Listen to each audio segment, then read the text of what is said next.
d'avoir écouté le président Macron. Oui, nous sommes là pour ça. Voilà. Allons-y, on va essayer de gérer. Bachir, à défaut de pleurer, on rit. On rit. D'abord, j'apprends que nous et M. Macron, nous sommes des frères et des sœurs. Ah oui, il l'a dit. J'apprends ça aujourd'hui.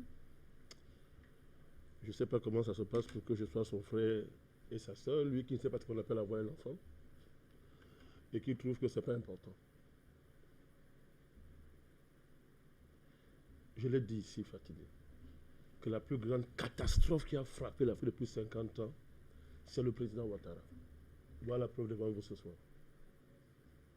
Voilà la preuve devant vous ce soir. Cette prétendue réforme, avant d'entrer dans le point de revenir, qui est censée, pour répéter M. Macron, parce que nous allons démontrer toute la grande escroquerie qu'il y a derrière. Nous allons démontrer que c'est l'une des plus grandes forfaitures que le monde entier a connu depuis que le monde est monde. On va démontrer ça. Nous allons démontrer que Macron est pire que De Gaulle. Il est pire que Foucault. Il est pire que tous les tyrans que la France a eu. On va démontrer ça. Mais avant, allons d'abord pas à pas. C'est-à-dire que l'écho est censé reposer sur 8 pays. Oui. Mali, le Sénégal, la Côte d'Ivoire, le Burkina Faso, Guinée-Bissau. Très bien, Guinée-Bissau. Oui. Ils ont des présidents, non? M. Macron a parlé de là. Il a appelé le nom Ouattara combien de fois? Combien de fois a-t-il cité le nom de M. Ouattara? Il n'y a pas d'autre président là-bas? Non, il est en face de M. Ouattara. Non. Mais M. Ouattara qui non, Bachir, ne les aidez pas. Oui. On le prend au mot. C'est lui qui parle d'une réforme, l'écho, c'est 8 pays. Voici les documents ici. Oui. Voilà. Et il a dit que c'est une réforme qui engage d'un premier temps. C'est-à-dire, d'après lui, parce que tout ce qu'il a là, c'est n'importe quoi. On sait ce qu'il y a derrière. D'après lui, c'est 8 pays pour l'instant qui sont partants. 8 pays. Vous venez de les citer. Oui. Ces 8 pays-là, est-ce qu'ils ont des présidents? On est seulement sur la forme. Je n'ai pas commencé encore à dire. Je n'ai encore rien dit. On est sur les formes. Puisqu'un président comme ce monsieur est censé être civilisé. En tout cas, donc, tous les 8 pays, ils ont un président. Et c'est Ouattara qui reçoit. Non, M. Ouattara n'est pas le porte-parole de ces présidents. Il n'y a aucune réunion où ils l'ont désigné comme porte-parole. On est ici sur les formes, Bachir. On est dans un sommet du président qui prétend faire une réforme qui engage d'autres présidents, d'autres États. Vous comprenez ça? Il y a ce qu'on appelle les formes élémentaires en diplomatie. Ce sont les civilités diplomatiques. Il y a un monsieur comme ça qui est censé être civilisé. Il est censé, devant le savoir. Sinon, il faut savoir à qui on a affaire, un petit sauvageon comme ça. Il faut savoir à qui on a... Non, ne m'arrêtez pas. Je ne suis pas en train de m'amuser ce soir, Bachir. On ne va pas utiliser ces expressions. Je suis en train de dire ce qu'il est. Je suis pas venu m'amuser ce soir ici. On ne va pas utiliser ces expressions. Écoutez bien. On ne va pas utiliser ces expressions. Bon, vous voulez me faire croire... Vous avez la parole. Vous voulez me faire croire que ce monsieur ne connaît pas les usages de la diplomatie. Vous parlez d'une réforme qui engage 8 pays. Vous parlez comme eux, parce que tout ça est faux. En tout cas, on reviendra devant le débat. Qui engage 8 pays. Ces pays-là sont censés s'engager dans cette affaire. Ces pays ont des présidents. Mais vous dites à Mondo Vision que tout ça, on le doit à toi, M. Ouattara. Vous le citez au moins 8 fois. Tous ces présidents qui vont suivre là, ils sont quoi? Ce sont les boys de M. Ouattara. Ce sont les sous-présidents de M. Ouattara. Ce sont ces laveurs de balayeurs de chambre. Alors, c'est jusqu'ici, personne des... C'est une question de forme. Nous restons sur la forme. Si jusqu'ici, aucun des 7 autres présidents n'a dit mot sur ce cas. Je vais donc vous dire pourquoi. Alors, je vais donc vous dire... Ils sont d'accord. Je vais donc vous dire pourquoi. D'abord, il est venu faire la campagne de M. Ouattara pour un 3e mandat. Je ne commente pas ce qu'on appelle les formes démocratiques. Tous ces petits démocrates africains qui braillent à longueur de journée sur le respect des mandats et consorts. Si M. avait dit qu'il ferait un mandat, il partirait. Il a fait 2. Maintenant, il fait un 3e. Il a changé la constitution avec l'appui de la France, porté par la France. Et ailleurs, vous voyez le traitement qu'on réserve à d'autres présidents qui sont en pareille situation. C'est qu'on dit d'eux. Bon, ça, c'est le petit débat. Mais c'était pour dire à tous ces démocrates de la 3e qui se réveillent matin, midi, soir, qui racontent. De débattre autrement. Monsieur Bachir. Sommes-nous toujours sur la forme ou on va dans le fond? Sur la forme. On est encore sur la forme. Mon cher Bachir, d'abord, on vous dit que c'est une réforme de l'UMOA. Parlons comme ça. Oui. L'UMOA, n'est-ce pas? Initialement, c'était pour la CEDEAO. Non, on dit c'est l'UMOA. D'accord. C'est ce qu'il dit. Oui. Tenons-nous à ce qu'il dit. Mais on parle du franc CFA dans son ensemble. Regardez bien le flou qu'il y a là-dedans. C'est-à-dire, en même temps, on fait croire qu'on dit que non. La France a fait une réforme historique du franc CFA. On revisite des accords vieux de 46 ans. C'est combien de pays? 14. Plus de comment? Ça fait 15. Voilà. C'est-à-dire que, il vous dit qu'il fait une réforme, c'est la forme historique de vente. Il dit que le compte d'opération est mort. C'est lui qui parle. Oui. Le compte d'opération. Le compte d'opération concerne combien de pays? Ça concerne seulement les 8 pays là. 15. Mais c'est mort pour ceux qui se sont engagés, Président. Jusqu'ici, on va revenir d'ailleurs sur ça. Je vous vois venir, mais notons que la CEMAC ne s'est pas encore prononcée. Et donc, pour le moment, la CEMAC reste d'accord avec ce qui se passe. On va parler de la CEMAC en troisième partie de cette émission. Oui.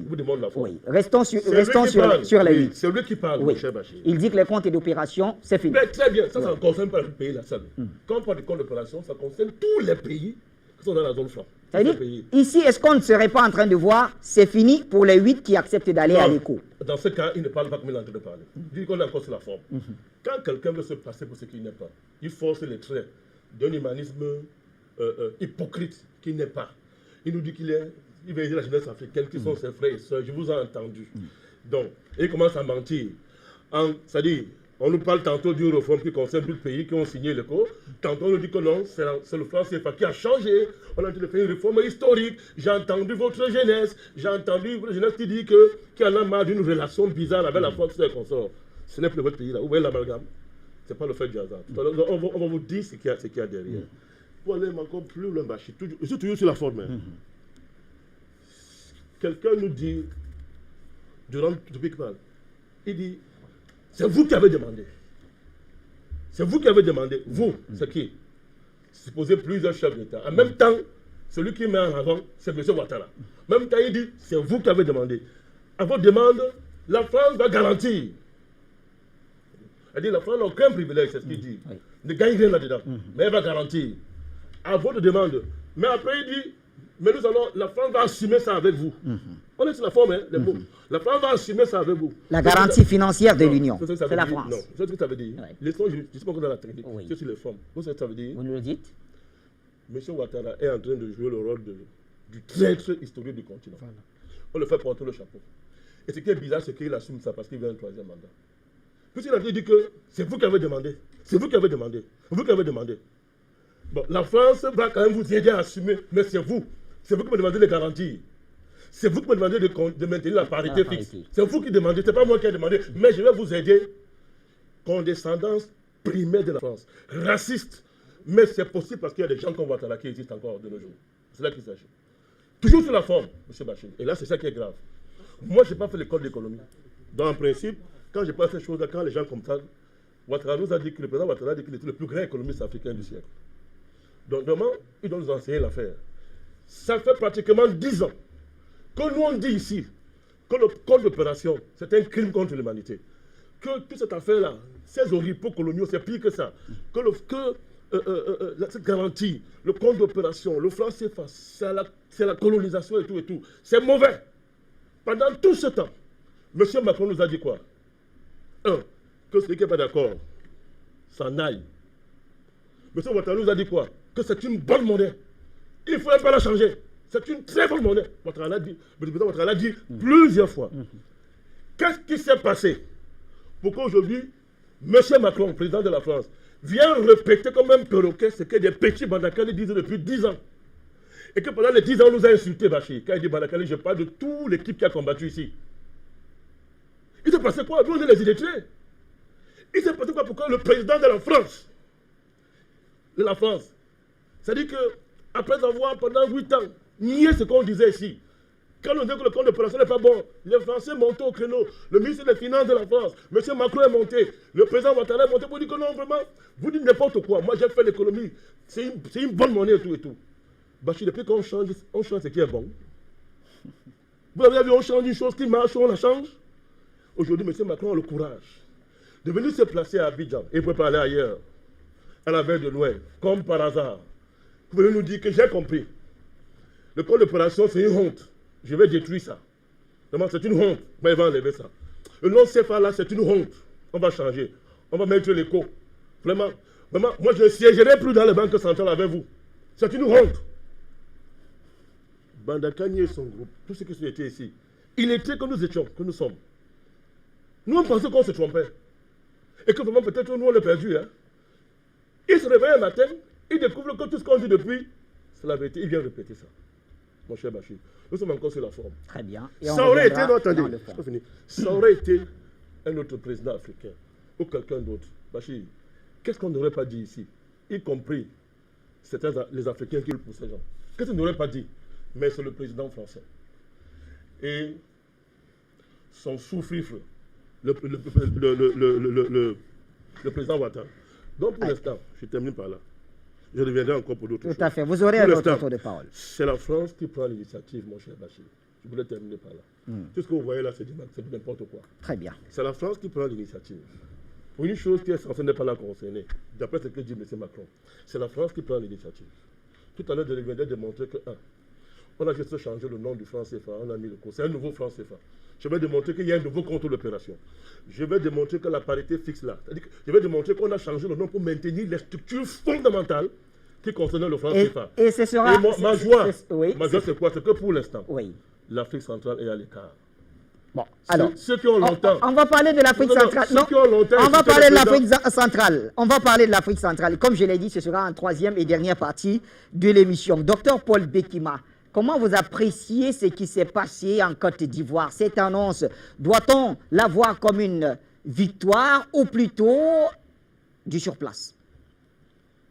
Moi, je m'attendais à ce que M. Macron vienne en Côte d'Ivoire et dise « Je vous laisse votre CFA.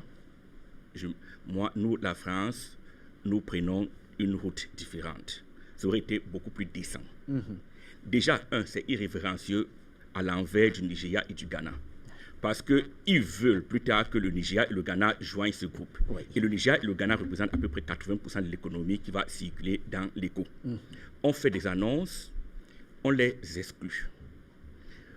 Ça ressemble à un coup que la France a fait à l'Angleterre lorsqu'il négociait les accords agricoles au début de l'Union européenne. La France a exclu l'Angleterre de toutes les négociations parce qu'elle voulait prendre tous les avantages. Ça, c'est De Gaulle. Il ouvre la porte à un moment donné où l'Angleterre ne peut plus modifier les tests. Et voilà le piège qu'ils sont en train de tendre au Nigeria et au Ghana. Alors, est-ce que cette exclusion ne serait pas quand même normale, je mets ça entre guillemets, dans la mesure où le Nigeria et le Ghana restent quand même campés sur leur position, celle qui veut dire que, oui, pour une monnaie communautaire, pour une monnaie, que dis-je, commune, mais à condition que la France n'ait